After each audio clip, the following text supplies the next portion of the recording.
What if I told you that one woman's dedication to education and voting rights helped lay the groundwork for the civil rights movement?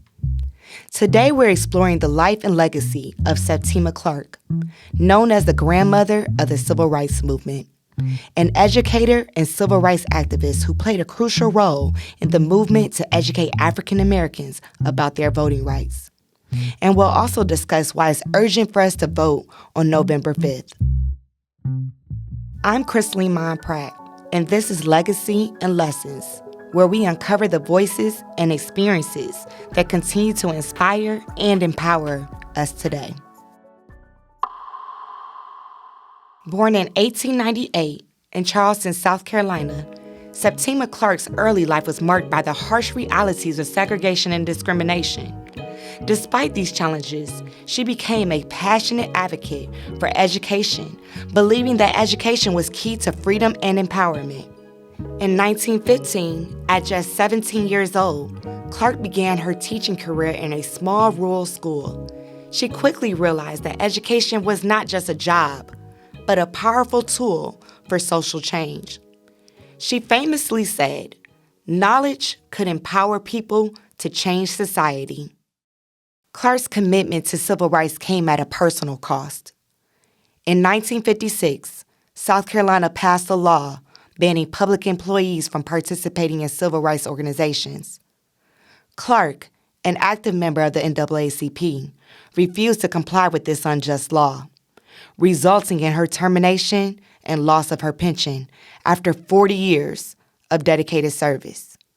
However, Clark continued to stand on her beliefs by educating the Black community about their voting rights through the Highlander Folk School in Tennessee, a critical step in the fight for civil rights.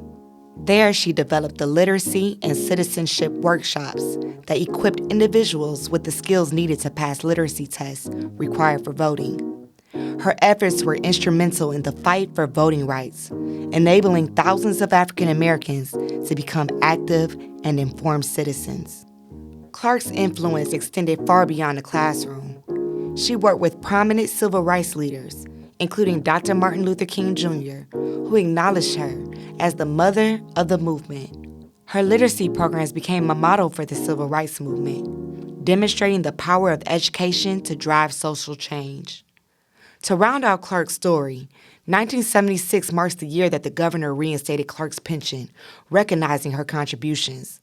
It wasn't until 6 years before her death, in 1981, that the legislature approved paying her back pay. As we approach the U.S. presidential election on November 5th, it is crucial to reflect on the importance of voting and civic engagement.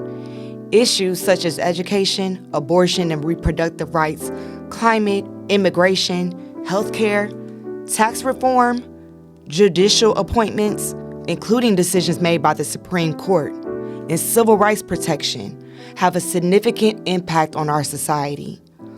All of this and more is on the line. Septima Clark's work in educating the Black community about their voting rights was a critical step in the fight for civil rights. Her legacy reminds us that the fight for voting rights is ongoing, and that our participation in democracy is important, especially with so much at stake.